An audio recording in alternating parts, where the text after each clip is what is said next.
ভাইরা আমার, দোস্ত আমার, ও ভাইজানেরা, ও আমার নবী পাকের উম্মত উম্মতিরা, দীর্ঘদিন চলে যাওয়ার পরে একদিন হযরতে হালিমা রাদিয়াল্লাহু আনহা, তিনার একজন কন্যা সন্তান ছিল যার নাম হলো সাইমা। হযরতে হালিমা তিনি তিনার বেটি সাইমাকে বললেন, ও আমার কন্যা, তুমি যাও যাও, আমার এই বকরিগুলোকে জমিতে চড়াতে নিয়ে যাও, এই বকরিগুলোকে ঘাস খাওয়াতে নিয়ে যাও। ওই সময় তো ওই সাইমা আম্মা জানকে বলেছিলেন, ও আমার আম্মা জান, আমি এই বকরিগুলোকে চড়াতে পারবো না, এই বকরিগুলোকে আমার একার মাধ্যমে চড়ানো সম্ভব নয়, এই বকরিগুলো এদিক ওদিক ছোটাছুটি করে। আম্মা জান, আপনি আমার সাথে আরো একজনকে পাঠান, তবেই আমি এই বকরিগুলো চড়াতে নিয়ে যাব। ওই সময়তে হযরতে হালিমা বলেছিলেন, ও আমার মেয়ে, আমার বয়স হয়ে গিয়েছে আর তোমার আব্বা অনেক বুড়ো হয়ে গিয়েছেন, কেন তুমি এরকম আবদার করছো? যাও যাও, এই বকরিগুলোকে তুমি একাই নিয়ে যাও। ওই সময়তে হযরতে হালিমার কন্যা সাইমা বলেছিলেন, আম্মা জান, আমার সাথে আমার দুধ ভাই মুহাম্মদকে যদি পাঠান, তাহলে আমি এই বকরিগুলো চড়াতে নিয়ে যাব। আমার সাথে যদি আমার দুধ ভাই মুহাম্মদকে যদি পাঠান, তবে আমি এই বকরিগুলো চড়াতে নিয়ে যাব। ওই সময়তে হযরতে হালিমা বলেছিলেন, ও আমার বেটি সাইমা, তুমিও বাচ্চা মানুষ আর মুহাম্মদও দুধের সন্তান, বাচ্চা মানুষ, তাহলে তুমি কিভাবে মুহাম্মদকে সামলাবে? কিভাবে তুমি মুহাম্মদকে সামলাবে? কেননা তুমি যদি মুহাম্মদকে সামলাও, তাহলে তুমি ওই ছাগলগুলোকে সামলাতে পারবে না। তুমি নিজেকে সামলাবে না ওই ছাগলগুলোকে সামলাবে না মুহাম্মদকে সামলাবে? কাকে তুমি সামলাবে? সে তো দুধের বাচ্চা, এখনো দুধ খায়, তুমি এই বাচ্চাটাকে কেন নিয়ে যাবে? তখন তিনি সাইমাকে বললেন, ও আমার বেটি, তুমি আমার সাথে চালাকি করো না, তুমি যেটা সত্য কথা সেটা আমাকে বলো, কি বলতে চাইছো? তখন বেটি বললেন, আম্মা জান, আপনি হয়তো জানেন না, আমি আপনাকে না বলে কয়েকবার মুহাম্মদ সাল্লাল্লাহু আলাইহি সাল্লামকে আমি ওই রুক্ষ শুকনো জমিতে আমি নিয়ে গেছিলাম, ওই ছাগল চড়ানোর জন্য শুকনো মরুভূমিতে আমি নিয়ে গেছিলাম, যেখানে তীব্র রোদ ছিল। আম্মা জান, যখন আমার ভাই মুহাম্মদকে আমি নিয়ে গেছি, আমি লক্ষ্য করলাম আসমানের এক খণ্ড মেঘ এসে আমাকে ছায়া প্রদান করছে। জোরে বলবে না সুবহানাল্লাহ? আম্মা জান, আমি সেই শীতলতা অনুভব করেছি, সেই ঠান্ডা অনুভব করেছি, সেই জন্য আমি মুহাম্মদকে নিয়ে যেতে চাই। আম্মা জান, আপনাকে আরো একটা কথা বলতে ভুলে যাচ্ছি, একদিন মুহাম্মদ সাল্লাল্লাহু আলাইহি ওয়াসাল্লামকে আমি নিয়ে গেছি, আর একটা বুহাইরা রাহেব অর্থাৎ ইহুদিদের পণ্ডিত, সে যখন আমার ভাই মুহাম্মদকে দেখলো, ছুটে এসে তাকে আদর করছে আর বলছে, এই বাচ্চার নাম কি? আমি তাকে বললাম, এই বাচ্চার নাম হলো মুহাম্মদ। আম্মা জান, আমি আপনাকে আরেকটা জিনিস বলতে চাই, একদিন আমার ভাই মুহাম্মদকে আমি জমিতে নিয়ে গেছি ছাগল চড়ানোর জন্য, আমার ছাগলগুলো তাড়াতাড়ি ঘাস খেয়ে আমার কোল ঘেঁষে এসে বসেছে, আমার পাশে এসে বসেছে। আমি আমার ভাই মুহাম্মদের দিকে তাকিয়ে আছি, তার সৌন্দর্য দেখছি, আর ওই অবালা প্রাণীগুলো, ওই বকরিগুলো আমার ভাই মুহাম্মদের মুখের দিকে তাকিয়ে আছে। ওয়াহসানু মিনকা লাম তারা খাত্তু আইনি ওয়া আজমালু মিনকা লাম তালিদিন নিসাউ খুলিকতা মুবাররাআম মিন কুল্লি আইবিন কান্নাকা কদ খুলিকতা কামা তাশাউ। কবি বলছেন, ওয়াহসানু মিনকা লাম তারা খাত্তু আইনি, হে রাসূল, আপনার থেকে উত্তম, আপনার থেকে সুন্দর মানুষ এই চোখ কখনোই দেখেনি। ওয়াজমালু মিনকা, আপনার থেকে সুন্দর, আপনার থেকে রূপবান মানুষ, ওয়াজমালু মিনকা লাম তালিদিন নিসা, কোনো মেয়ে ছেলে জন্ম দেয়নি, আপনার থেকে সুন্দর মানুষ কোনো মেয়ে ছেলে জন্ম দেয়নি। খুলিকতা মুবাররাআম মিন কুল্লি আইবিন, আপনাকে আল্লাহ পাক সমস্ত রকম খুঁত থেকে পবিত্র করেছেন, সমস্ত রকম কমি থেকে পবিত্র করেছেন। কান্নাকা কদ খুলিকতা কামা তাশাউ, যেন আপনি যেইভাবে সৃষ্টি হতে চেয়েছেন আল্লাহ পাক আপনাকে সেইভাবেই সৃষ্টি করেছে। আপনি যেভাবে হতে চেয়েছেন আল্লাহ পাক যেন আপনাকে ওইভাবেই তৈরি করেছে। কথা বুঝেছেন? আমাদের অনেকের আয়নার সামনে দাঁড়িয়ে মনে হয় যে আমার নাকটা যদি ছোট হতো, চোখটা যদি বড় হতো, আমার মাথার চুলটা যদি লম্বা হতো, আমার দাড়িটা যদি লম্বা হতো, আমার চামড়াটা যদি সাদা হতো, কতই না সুন্দর হতো। আর ওই কবি ওটাই বলছেন যে কান্নাকা কদ খুলিকতা কামা তাশাউ, আপনি যেভাবে হতে চেয়েছেন আল্লাহ পাক আপনাকে সেইভাবেই তৈরি করেছেন। কথা বুঝেছেন? আল্লাহ রাসূলের রূপ ওই অবালা জানোয়ারগুলোও দেখছিল। ওই যে শাইমা, হালিমার মেয়ে শাইমা, হালিমার মেয়ে শাইমা যখন আমার নবী পাককে দোল দিয়ে ঘুম পড়াতেন, বিভিন্ন রকম কবিতা পড়তেন। আমাদের মুসলমান ঘরে বাচ্চাদেরকে যখন দোল দেয় একটা কবিতা পড়ে না, একটা আল্লাহর নাম নিয়ে একটা কবিতা, হাসবি রাব্বি জাল্লাল্লাহ মাফি কলবি গায়রুল্লাহ নূর মুহাম্মদ সাল্লাল্লাহ হক লা ইলাহা ইল্লাল্লাহ, এই পড়ে পড়ে বাচ্চাদেরকে ঘুম পড়ানো হয়। আর ওই শাইমা মেয়ে ছেলে তার ভাই মুহাম্মদকে কবিতা পড়ে পড়ে ঘুম পড়াতেন। আর ওই কবিতার মধ্যে একটা শব্দ ছিল রব্বানা আবকিল্লানা মুহাম্মাদান, ও আল্লাহ আপনি আমাদের ভাই মুহাম্মদকে দীর্ঘজীবী করেন, স্থায়ী করেন। এই দোয়াটা পড়তেন, এই দোয়াটা উনি পড়তেন ওই মেয়ে ছেলে। ভাইরা আমার, দোস্ত আমার, ও ভাইজানেরা, ফাতহে মক্কার পরে, মক্কা বিজয়ের পরে আল্লাহর হাবিব যখন হুনাইনের পথে চলেছেন, যেখানে হুনাইনের যুদ্ধ হয়েছিল, হুনাইনের যুদ্ধের পরে ৬,০০০ শত্রু সেনাকে আল্লাহর নবী বন্দী করেছেন, আর ১২,০০০ বকরি গনিমতের মাল হিসাবে পাওয়া গিয়েছে। আল্লাহর নবী ওই ১২,০০০ বকরি সাহাবাদের মাঝে বন্টন করে দেবেন বলে সিদ্ধান্ত নিলেন।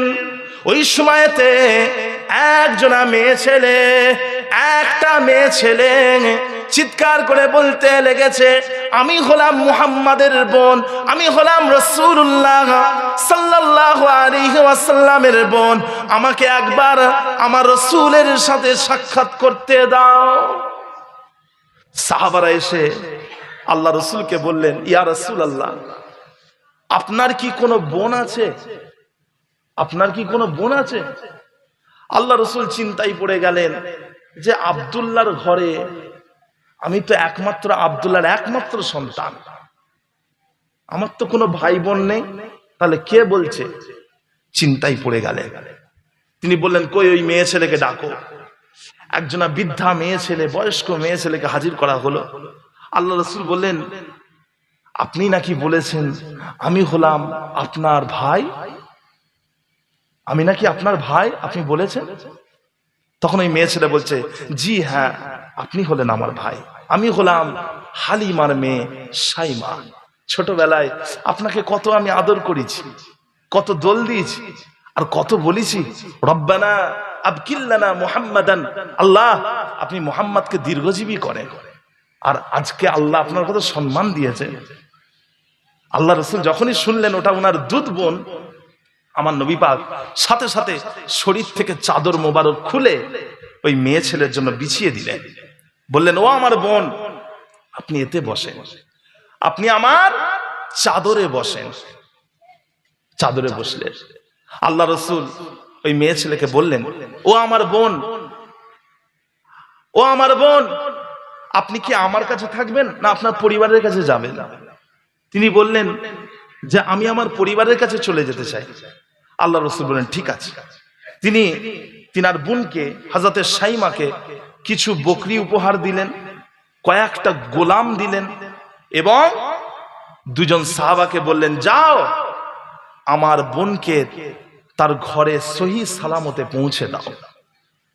ওই সময়তে ওই মেয়ে ছেলে তিনি আমার নবী পাকের কাছ থেকে গেলেন না, তিনি ওখানেই দাঁড়িয়ে রইলেন। আল্লাহ নবী বললেন, ও আমার বোন, আপনার আর কি চাই আপনি আমাকে বলেন, আপনি কেন দাঁড়িয়ে আছেন?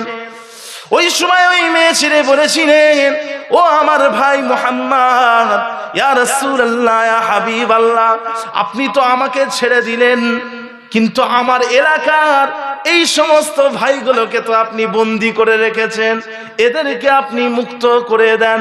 যদি আপনি এদেরকে মুক্ত না করে দিয়ে আমাকে যদি ছেড়ে দেন, তাহলে এরা বলতে লাগবে, দেখেছো আমাদের এলাকার মানুষ আমাদের জন্য একবার রাসূলের কাছে সুপারিশ করলো না। আল্লাহ নবী, আল্লাহ হাবিব, তিনি তিনার বোনের কথাটার মর্যাদা দিলেন, সম্মান দিলেন। আমার নবী পাক সাহাবাদেরকে নিয়ে বৈঠক করলেন, আর ওই বৈঠকের মাধ্যমে যে সিদ্ধান্তটা হলো, আল্লাহ রাসূল মুক্তিপণ ছাড়াই, কোন রকম মুক্তিপণ ছাড়াই ওই সমস্ত শত্রু সেনাদেরকে আল্লাহ রাসূল ছেড়ে দেবেন। আমার নবী পাক সাহাবাদেরকে আদেশ দিলেন, ওই ৬,০০০ শত্রু সেনাদেরকে আমার নবী পাক তিনি তিনার দুধ বোন সাইমার কথাতে তিনি ছেড়ে দিলেন, স্বাধীন করে দিলেন। শুধু ৬,০০০ নয়, মক্কার সমস্ত কাফেরদেরকে আল্লাহ রাসূল কিন্তু স্বাধীন করেছিলেন, তাদেরকে ক্ষমা করেছিলেন। ফাতেহে মক্কার পরে মক্কার কাফেররা সব আল্লাহ রাসূলের সামনে মাথা হ্যাট করে দাঁড়িয়ে আছে। আল্লাহ রাসূল তাদের কাছে গিয়ে বললেন, তোমরা আমার কাছ থেকে কি আশা করো, কি চাও? তারা বলল, আমরা আপনার কাছ থেকে ভালো জিনিস আশা করি, আপনার কাছ থেকে আমরা ভালো জিনিসটাই আশা করি। আল্লাহ রাসূল বললেন না যে তোমরা আমার কাছে কিভাবে ভালো জিনিস আশা করছো, তোমরা তো আমাকে মক্কায় কম জুলুম অত্যাচার করোনি। আল্লাহ রাসূল এই কথা বললেন না। আল্লাহ রাসূল বললেন যে আমি তোমাদের সকলকে ক্ষমা করলাম, আমি তোমাদের সাথে আজকে ওই রকমই আচরণ করব যেই রকম আচরণ আমার ভাই ইউসুফ আলাইহিস সালাম তিনি তিনার ভাইদের সাথে করেছিলেন। ইউসুফ আলাইহিস সালাম তিনার ভাইদেরকে ক্ষমা করেছিলেন, আর আমি তোমাদেরকে ক্ষমা করে দিচ্ছি। আল্লাহ রাসূল কোরআনের একটা আয়াত বলেছিলেন, যেটা হলো বিসমিল্লাহির রহমানির রহিম, লা তাসরিবা আলাইকুমুল ইয়াউমা, আজকের দিনে আর তোমাদের প্রতি কোনো অভিযোগ আনা হয়নি। সমস্ত মক্কাবাসীকে আল্লাহ রাসূল ক্ষমা করে দিলেন। ভাইরা আমার, দোস্ত আমার, ও ভাইজানেরা, ও আমার নবী পাকের উম্মত উম্মতিরা, আফ্রিকার আবিসিনিয়ার সেই কালো মেয়ে যার নাম হলো হযরতে বারাকা বিনতে সালাবা, ও ভাইজানেরা, হযরতে আমেনা আমার নবী পাকের আম্মা জান, তিনি তিনার স্বামী আব্দুল্লাহর কবরটাকে জিয়ারত করবেন বলে তিনি মক্কা থেকে মদিনায় চলে গেলেন। মদিনায় গিয়ে যখন তিনি মক্কার দিকে ফিরে আসছেন, পথের মাঝখানে একটা জায়গা রয়েছে, যে জায়গাটার নাম হলো আল আবওয়া। আল আবওয়া নামক জায়গায় আল্লাহ রাসূলের আম্মা জান হযরতে আমেনার শরীরটা বড্ড অসুস্থ হয়ে গেল, আর আমার নবী পাকের আম্মা জান হযরতে আমেনা আল আবওয়া নামক জায়গায় তিনি ইন্তেকাল করলেন, আর ওনাকে ওই জায়গাতেই দাফন করা হলো। হযরতে আমেনা ইন্তেকালের আগে তিনি তিনার চাকর বারাকা বিনতে সালাবাকে বলেছিলেন, ওই আফ্রিকার কালো মেয়েটাকে বলেছিলেন, তুমি আমাকে ওয়াদা দাও, তুমি আমার হাতটা ধরে আমাকে ওয়াদা দাও, তুমি আমার ছেলে মুহাম্মদকে কখনোই ভুলে যাবে না। তুমি আমাকে ওয়াদা দাও, তুমি আমার ছেলে, ছোট্ট ছেলে, 6 বছরের ছেলে মুহাম্মাদের তুমি দেখভাল করবে, ওয়াদা দাও, কথা দাও। বারাকা তিনি হযরতে আমেনার হাতটা ধরে বলেছিলেন, আমি আপনাকে ওয়াদা দিচ্ছি, আমি আপনাকে ওয়াদা দিচ্ছি, আমি মুহাম্মদকে কখনোই ভুলে যাব না, কখনোই ভুলবো না। হযরতে আমেনা তিনি আল আবওয়া নামক স্থানে ইন্তেকাল করলেন। ইন্তেকালের পরে, ইন্তেকালের সময় তিনি তিনার সন্তান মুহাম্মদ সাল্লাল্লাহু আলাইহি ওয়াসাল্লামের জন্য একটা দাসী আর কয়েকটা ঘরের পোষ্য, কয়েকটা পোষ্য রেখে দুনিয়া থেকে চলে গেলেন। হযরতে আমেনা, হযরতে বারাকা আল্লাহ রাসূলের ঘরের চাকর, তিনি আমার নবী পাককে নিয়ে হযরতে আব্দুল মুত্তালিব রাসূল পাক সাল্লাল্লাহু আলাইহি ওয়াসাল্লামের দাদুজানের ঘরে চলে এলেন। আব্দুল মুত্তালিব তিনি এখনো হায়াতে আছেন, তিনার কাছে চলে এলেন। তো ভাইজান, হযরতে আব্দুল মুত্তালিব তিনি তিনার পৌত্রকে ঘরে নিয়ে নিলেন। আল্লাহ রাসূল ওই সময়ে মাত্র 6 বছর বয়স, তখন বয়স মাত্র 6 বছর। তিনি ওই মেয়ে ছেলেটাকে, আফ্রিকার ওই কালো মেয়ে ঘরের দাসী বারাকাকে তিনি স্বাধীন করে দিলেন। আল্লাহ রাসূল বললেন, ও আমার আম্মা জান, ও আমার আম্মা জান, আমি আপনাকে স্বাধীন করে দিলাম, আপনি যেখানে ইচ্ছা চলে যান। ওই বারাকা ওই কালো মেয়েটাকে আল্লাহ রাসূল বলছেন, ও আমার আম্মা জান, ও আমার মা, আপনাকে আমি স্বাধীন করে দিলাম, আপনি যেখানে খুশি চলে যান।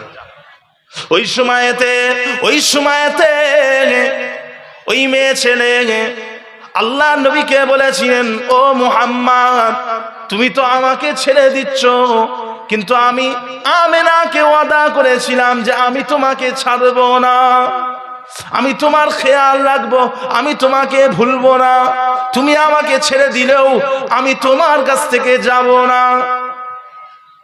তিনি রয়ে গেলেন। ও ভাইরানেরা, এইদিকে হযরতে আব্দুল মুত্তালিব আল্লাহ রাসূলের দাদুজান ওই মেয়ে ছেলে বারাকা বিনতে সালাবার বিবাহ দেবেন বলে পাত্র খুঁজতে লাগলেন, কিন্তু হযরতে বারাকা বিনতে সালাবা তিনি বিবাহ করতে রাজি হলেন না। তিনি বললেন, আমি যদি বিবাহ করে নিই তাহলে আমার মুহাম্মাদের কে খেয়াল রাখবে, আমার মুহাম্মাদের কে খেয়াল রাখবে, আমি বিয়ে করছি না। আল্লাহ নবী আল্লাহর হাবিব 25 বছর বয়সে যখন প্রথম বিবাহ করলেন, হযরতে খাদিজা বিনতে খুয়াইলিদ রাদিয়াল্লাহু আনহাকে যখন আল্লাহ নবী বিবাহ করলেন, বিবাহের পরে আল্লাহ নবী আল্লাহর হাবিব ওই সময় হযরতে বারাকা বিনতে সালাবাকে বলেছিলেন, ও আমার আম্মা জান, আমি তো বিবাহ করে নিয়েছি, আমার খেয়াল রাখার জন্য খাদিজা চলে এসেছে, ও আমার আম্মা জান, এবারে আপনাকে বিবাহ করতে হবে,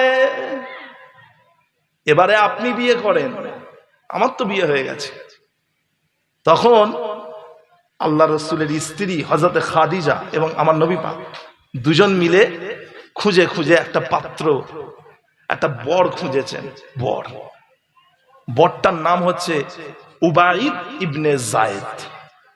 এই উবাইদ ইবনে যায়েদের সাথে বারাকা বিনতে সালাবার বিবাহ হলো। বিয়ের কিছুদিন পরে একটা বাচ্চা পুত্র সন্তান জন্ম নিল, যে বাচ্চাটার নাম হলো আইমান, যার নাম রাখা হলো কি আইমান। যখন এই আইমান জন্ম লাভ করলো তখন হযরতে বারাকার নামটাকে পরিবর্তন করে দেওয়া হলো, নামটাকে চেঞ্জ করে দেওয়া হলো। তখন তিনার নাম হয়ে গেল হযরতে উম্মে আইমান। উম্মে আইমান মানে হচ্ছে আইমানের মা। আরবিতে উম্মুন মানে হচ্ছে কি বলেন? উম্মুন মানে হচ্ছে মা, আরবিতে উম্মুন মানে মা, আবুন মানে পিতা, আখুন ভাই, উখতুন বোন, ইবনুন ছেলে, বিনতুন মেয়ে, জাদ্দুন দাদো বা নানা, জাদ্দাতুন মানে নানি বা দাদি, আম্মুন মানে চাচা, আম্মাতুন মানে হচ্ছে চাচি। কথা বুঝেছেন? উম্মুন মানে হচ্ছে মা, আর উম্মু আইমান মানে হচ্ছে আইমানের মা। আইমানের মা ভাইরা আমার, দোস্ত আমার, 612 খ্রিস্টাব্দে হযরতে উবাইদ ইবনে যায়েদ, যার সাথে বারাকা রাদিয়াল্লাহু আনহার বিয়ে হয়েছিল, হযরতে উবাইদ ইবনে যায়েদ তিনি ইন্তেকাল করলেন। ইন্তেকালের পরে আপনার আমার নবী পাক সাল্লাল্লাহু আলাইহি ওয়াসাল্লাম তিনি আল্লাহ নবী তিনি ওই বাচ্চা ছেলেকে এবং তার মাকে হযরতে বারাকাকে এবং হযরতে আইমানকে নিয়ে তিনি তিনার ঘরে চলে এলেন। কিছু বলছেন নাকি? উনি কিছু বলছেন না? ঘরে চলে এলেন, বাচ্চার বাপ মারা গেছে, ঘরে চলে এলেন।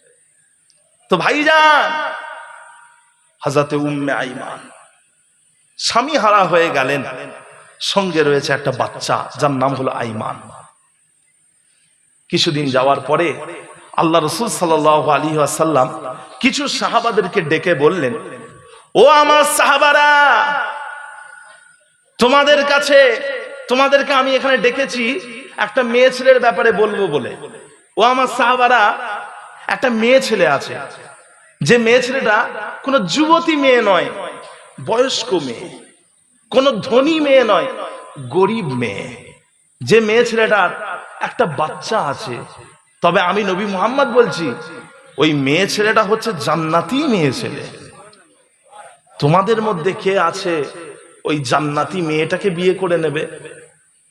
একটা জান্নাতি মেয়েকে বিয়ে করতে চাই, কে আছে? সর্বপ্রথমে যিনি হাত তুললেন তিনি হলেন আল্লাহ রসুলের পালক পুত্র হযরতে যায়েদ ইবনে হারেসা। হযরতে যায়েদ ইবনে হারেসা হাতটা তুললেন, ইয়া রাসূলুল্লাহ, ওই জান্নাতি মেয়েকে আমি বিয়ে করব। আল্লাহর নবী ওই সময়ে তিনি ঘরের ভেতরে গেলেন, গিয়ে তিনি বললেন, আম্মা জান, আপনাকে যায়েদ ইবনে হারেসা বিয়ে করতে চায়, আপনি কি বিয়ে করবেন? আপনি কি রাজি আছেন? তিনি বললেন, হ্যাঁ, আমি এই বিয়ে করতে রাজি আছি। তো আল্লাহ রাসূল অনুষ্ঠান করলেন, বিয়ের অনুষ্ঠান। বিয়ের অনুষ্ঠান করা হলো।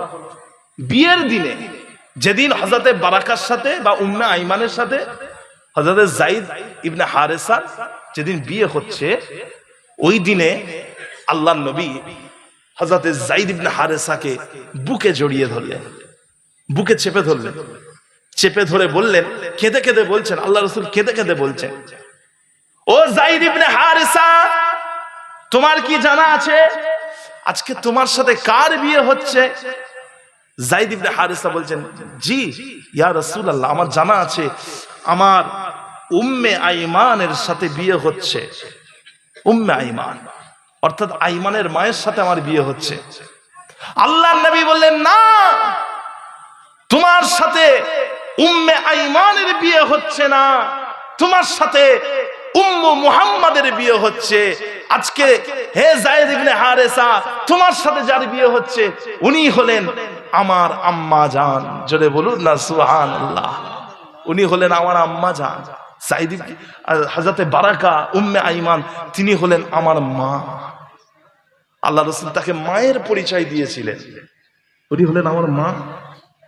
মায়ের পরে মা। কথা বুঝেছেন? আপনাদেরকে একটা ছোট ঘটনা বলি। আমার দাদোজান হচ্ছেন আশেকে রসুল ছোট হুজুর পীর কেবলা। উনি প্রথমে বিবাহ করেছিলেন, ওনার স্ত্রী দুনিয়া থেকে চলে যাওয়ার পরে আবারও বিবাহ করলেন, আবারও ওই স্ত্রী দুনিয়া থেকে চলে যাওয়ার পরে তিনি ফের বিবাহ করেছিলেন। সর্বমোট ওনার কাছে এককালীন 4টে স্ত্রী ছিল, আর 4টের বেশি বিবাহ করা জায়েজ নয়। এককালীন 4টে স্ত্রী রাখা যায়, যদি কারোর সামর্থ্য থাকে, স্ত্রীর যদি হক আদায় করতে পারে, তাহলে সে 4টে স্ত্রী রাখতে পারে। হযরতে ছোট হুজুর পীর কেবলা রহমাতুল্লাহ আলাইহি তিনার 4টে স্ত্রীকা হায়াতে ছিলেন। আমি 4জন স্ত্রীকেই দেখেছি ছোটবেলা থেকে, তবে আমার 3জন দাদিজানের মুখ আমার মনে আছে, একজনের কথা মনে নেই। খুব ছোটবেলায় দেখেছিলাম, ভুলে গেছি। আমার পীর ইসমাইল সিদ্দিকী শাহজাহান হুজুরের যিনি আম্মা যান, ওনার মুখটা আমার মনে নেই।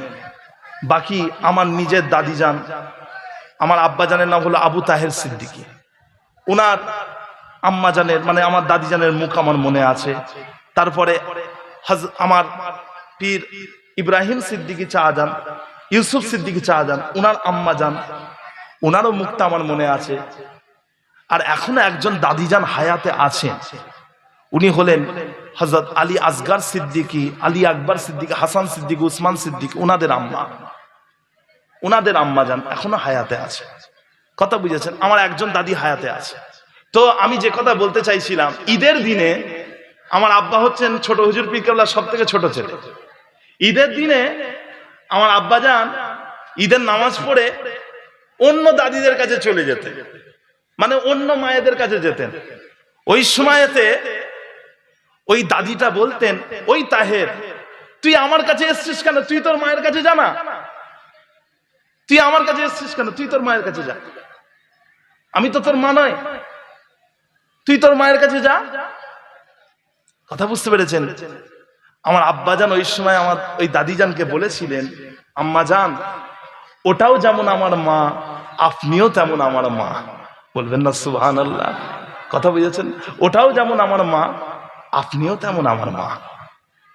আর সত্যি কথা আপনাদেরকে একটা বলি, আমি ছোটবেলায় বুঝতে পারতাম না কোনটা আমার নিজের দাদি আর কোনটা অন্যজনের দাদি। আমি বুঝতে পারতাম না, সকলকেই মনে হতো এটাই আমার নিজের দাদি। আর আমার অন্য চাচা জানেরা এমন ভাবে আমার দাদিজানদের কাছে উপস্থিত হতেন, তাদেরকে বোঝা যেত না যে ইনাদের নিজের মায়ের কাছে আসেননি, সৎ মা বলে মনে হতো না। প্যারে হাজিরিন, সংক্ষেপ করব, আল্লাহ রসুলের মায়ের কথা বলছিলাম। তিনি হলেন হযরতে আব্দুল্লাহর কেনা দাসী। আপনারা ব্যস্ত হবেন না, আমি একদম শেষ মুহূর্তে এসে পৌঁছে গেছি। কি বলছেন? কিছু বলছেন? আচ্ছা, আমি শেষের দিকে আছি।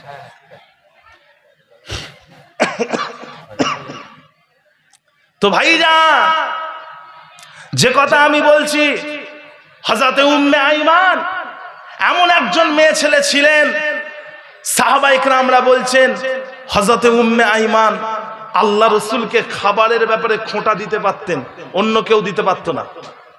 আল্লাহ রসুলের যতটা ইচ্ছা তিনি ততটা খাবেন, যেটা ইচ্ছা সেটা খাবেন, যতটা ইচ্ছা তিনি খাবেন, বাকিটা রেখে দেবেন। কিন্তু একমাত্র হযরতে উম্মে আইমান বা বারাকা রাদিয়াল্লাহু আনহা, যিনি আল্লাহ রসুলকে বলতেন, ও মুহাম্মদ সাল্লাল্লাহু আলাইহি ওয়াসাল্লাম, খেয়ে নাও, খেয়ে নাও, এভাবে জোর দিতে পারতেন, খেয়ে নাও, তুমি খেয়ে নাও, জোর দিতেন। যেমন তার একটা মা তার বাচ্চাকে বলে, এই কচি খেয়ে নাও, খেয়ে নাও, সেরকম বলতেন, ও আমার মুহাম্মদ, তুমি খেয়ে নাও, খেয়ে নাও। ভাইরা আমার, দোস্ত আমার, ও ভাইরানেরা, আল্লাহ নবী যেমন তিনি তিনার দুধমা হালিমাকে দেখলে পবিত্র চাদর বিছিয়ে দিতেন, আল্লাহ নবী যেমন তিনি তিনার দুধ বোন সাইমাকে দেখলে চাদর বিছিয়ে দিয়েছিলেন, সেই রকম মক্কা থেকে মদিনায় যখন আমার নবী পাক হিজরত করলেন, এই হিজরতের সময়ে হযরতে বারাকা রাদিয়াল্লাহু আনহা অর্থাৎ হযরতে উম্মে আইমান তিনিও আমার নবীর সাথে হিজরত করেছিলেন। মক্কা থেকে মদিনা এই দীর্ঘ পথ অতিক্রম করার পরে হযরতে বারাকা রাদিয়াল্লাহু আনহার চেহারা মোবারকে ধুলো মলিন হয়ে গিয়েছে, চেহারাটা ধুলোতে পরিপূর্ণ হয়ে গিয়েছে, হযরতে বারাকার চেহারাটা ঘেমে গিয়েছে। আল্লাহ নবী, আল্লাহর হাবিব ওই সময়ে তিনি তিনার পবিত্র চাদরখানা ভিজিয়ে নিয়ে তিনি হযরতে বারাকা রাদিয়াল্লাহু আনহার চেহারার ধুলোগুলোকে মুছে দিচ্ছেন, ঘামগুলোকে মুছে দিচ্ছেন, আর বলতে লেগেছেন, ইয়া উম্মি, ইয়া উম্মি, ও আমার আম্মা জান, জান্নাতে আপনার আর এইরকম কোনো কষ্ট হবে না। আম্মা জান, আপনি দুনিয়াতে আপনার বেটার জন্য, মুহাম্মাদের জন্য যে কষ্টটা উঠিয়েছেন, জান্নাতে আর এই কষ্ট আপনার হবে না। আল্লাহর নবী ইন্তেকালের আগে তিনি একটা কথা বলেছিলেন যে তোমরা উম্মে আইমানের খেয়াল রাখবে। আল্লাহ রাসূল ইন্তেকালের আগে অনেক কথা বলেছেন, একটা হচ্ছে আসসালাহ, আসসালাহ, নামাজ, নামাজ। আবার আল্লাহ নবী বলেছেন, ওয়ামা মালাকাত আইমানুকুম, তোমরা তোমাদের ঘরের মানুষের সাথে যেমন আচরণ করো, তোমার বাপ, তোমার ভাই, তোমার বোন, তোমার স্ত্রী, তোমার ছেলে, তোমার মেয়ে, তাদের সাথে তোমরা যেরকম আচরণ করো, তোমরা তোমাদের ঘরের চাকরটার সাথে ওই রকমই আচরণ করবে। তাদের সাথে খারাপ আচরণ করবে না, তাদেরকে কষ্ট দেবে না। এই কথা ইন্তেকালের আগে আল্লাহ রাসূল বলেছিলেন। আর বলেছিলেন তোমরা উম্মে আইমানের খেয়াল রাখবে। আর সত্যি আল্লাহ রাসূলের দুনিয়া থেকে চলে যাওয়ার পরে দুনিয়া থেকে পর্দা নেওয়ার পরে সাহাবা ইকরাম গণেরা হযরত উম্মে আইমানের খেয়াল রাখতেন, আফ্রিকার কোন কালো মেয়ে বলে নয়, আর হযরতে আব্দুল্লাহর কেনা কোন দাসী বলে নয়। হযরতে উম্মে আইমানকে তিনারা আল্লাহ রসুলের আম্মা জান মনে করে ভালোবাসতেন, তার খেদমত করতেন। জোরে বলি সুবহানাল্লাহ। হযরতে আবু বকর সিদ্দিকের পিরিয়ডে, হযরতে ওমরে ফারুকের পিরিয়ডে তিনি হায়াতে ছিলেন, সাহাবারা তিনার কাছে এসে খেদমত করতেন। আর হযরতে উসমান রাদিয়াল্লাহু আনহুর জামানাতে এই আল্লাহ রসুলের আম্মা জান হযরতে উম্মে আইমান, তিনি তো নিজের মা ছিলেন না, তবে মায়ের থেকে কম ছিলেন না, তিনি দুনিয়া থেকে চলে গেলেন। বলি ইন্না লিল্লাহি ওয়া ইন্না ইলাইহি রাজিউন। প্যারে হাজিরিন, রবিউল আউয়াল মাসটা যেমন আমাদের কাছে আনন্দের, সেই রকম একই সাথে আমাদের কাছে দুঃখের। ইসলামে 3 দিনের বেশি দুঃখ পালন, শোক পালন করা হয় না। তো আমরা রবিউল আউয়াল মাসে কোন রকম শরীয়ত বিরোধী কাজ করব না। যা করব, যেভাবেই আমরা বিশ্ব নবী দিবস করব, শরীয়তের গণ্ডির মধ্যে থেকে করব, এর বাইরে আমরা যাব না। কথা বুঝেছেন? যে আল্লাহর নবী সোমবার দিনে দুনিয়ায় এসেছিলেন, সেই জন্য সোমবার দিনে আল্লাহ রাসূল রোজা রাখতেন, প্রত্যেক সোমবারে। আপনারাও যদি মনে করেন সোমবার দিনে রোজা রাখবেন, চেষ্টা করবেন প্রত্যেক সোমবারে রাখা। শুধু 12ই রবিউল আউয়ালে রোজা রাখবো, রমজানের রোজা ছেড়ে দেবো, মুহররমের রোজা ছেড়ে দেবো, শাবানের রোজা ছেড়ে দেবো, শুধু 12ই রবিউল আউয়ালে রোজা রাখবো, এটা কিন্তু রাসূলের মুহাব্বত নয়, এটা হচ্ছে আলগা মুহাব্বত। এটাকে কি বলে বলেন তো? এটাকে বলা হয় আলগা মুহাব্বত। সারা বছর নামাজ পড়বে না, ঠিক শবে বারাতের রাতে গিয়ে তোমরা নামাজ পড়বে। সারা বছর নামাজের ধার ধারো না, ওয়াক্তিয়া নামাজ পড়ো না, 5 ওয়াক্ত নামাজ পড়ো না, শুধুমাত্র শবে বারাতের নামাজটাই চিনে রেখেছো। কথা বুঝেছেন? এটাকে মুহাব্বত বলে না, এটাকে বলা হয় আলগা মুহাব্বত। কথা বুঝতে পেরেছেন? আল্লাহ পাক আমাদের সকলকে হেফাজত করে, আমাদের ঈমানকে হেফাজত করেন, আর শরীয়তের গণ্ডির মধ্যে থেকে আমাদেরকে বিশ্ব নবী দিবস পালন করার তৌফিক ইনায়েত করেন। বলুন না আল্লাহুম্মা আমিন। আমার পরে মহাশয় পরে হবে ইনশাআল্লাহ, ভাইজান এসে গেছে মহাশয়। সকলে তাকবীর দেন, নারে তাকবীর, নারে তাকবীর। সিলসিলায়ে হক মুজাদ্দিদুজ জামান